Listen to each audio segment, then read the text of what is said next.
Hallo Freunde, der Everest ist der höchste Berg der Welt.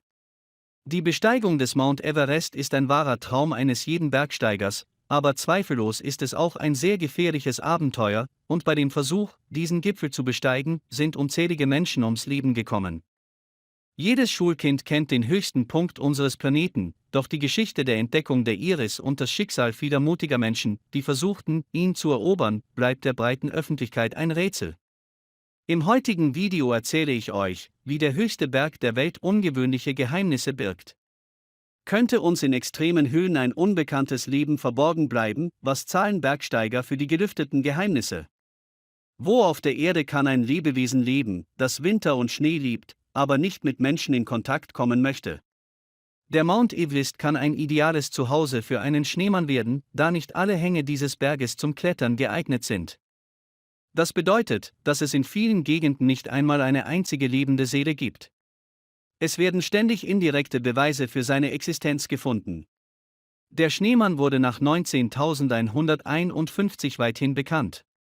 Der Bergsteiger Eric Shipton entdeckte einen großen, seltsam geformten Fußabdruck, von dem er glaubte, dass er einem Yeti gehörte. Dieser Befund erschreckte alle Wissenschaftler. Die von ihm aufgenommenen Fotos wurden in Zeitungen auf der ganzen Welt veröffentlicht. Im Jahr 1916 entdeckte Sir Edmund Hillary im Himalaya die Kopfhaut eines unbekannten Tieres.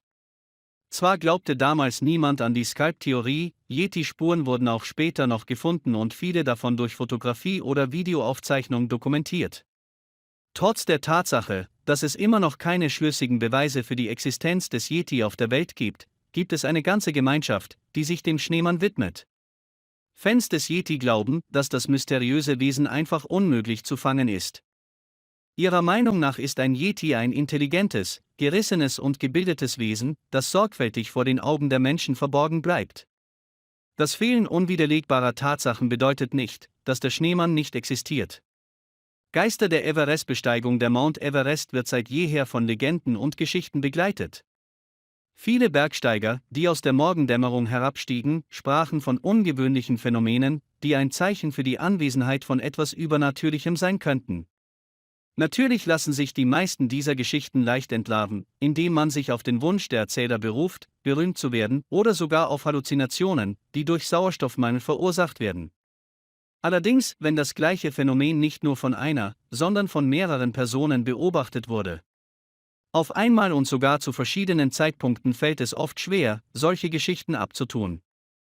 Menschen, die an Geister glauben, sind davon überzeugt, dass Dutzende oder sogar Hunderte dieser Geister an den Hängen der Berge leben, kein Wunder.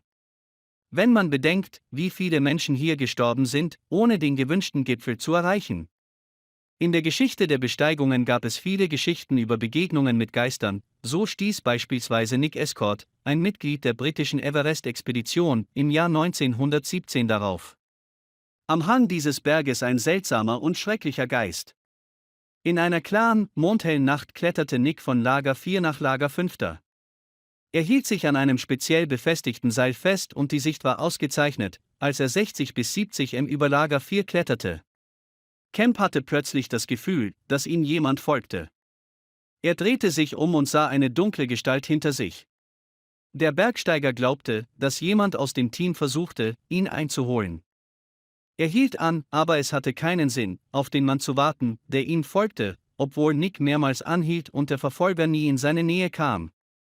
Und als er sich nach 20 Minuten wieder umdrehte, fand er niemanden hinter sich. Im Jahr 2014 erzählte einer der Wanderer, er sei beim Aufstieg auf die Geister toter Bergsteiger gestoßen. Geister erschienen den Männern in ähnlich verschwommenen schwarzen Schatten und bettelten um etwas Essen. Tagebuch von Maurice Wilson. Eine der mysteriösesten Seiten in der Geschichte des Everest, die Wissenschaftler noch heute beschäftigt, ist die Besteigung von Maurice Wilson.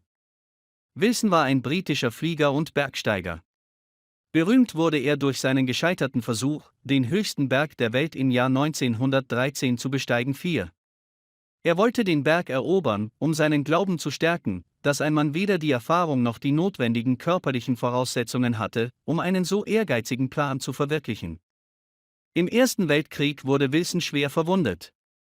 Mit einer Kugel hatte er Schwierigkeiten, seine linke Hand zu kontrollieren, und außerdem erkrankte er auf Reisen um die Welt nach Kriegsende an Tuberkulose, die seinen Gesundheitszustand erheblich beeinträchtigte.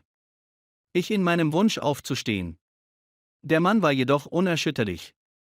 Wilson hatte eine sehr grobe Vorstellung von den Hängen des Berges, er plante, mit dem Flugzeug dorthin zu fliegen und auf einem der mittleren Hänge zu landen.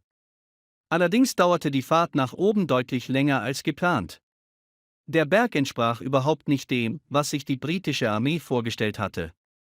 Maurice versuchte zunächst, ohne Ausrüstung und Karten zu klettern, was beim zweiten Gipfelversuch in Begleitung von 2 Bergbewohnern zu einer Beinahe-Katastrophe führte. Sie halfen Maurice, 3 Lager auf einer Höhe von 6500 m zu erreichen.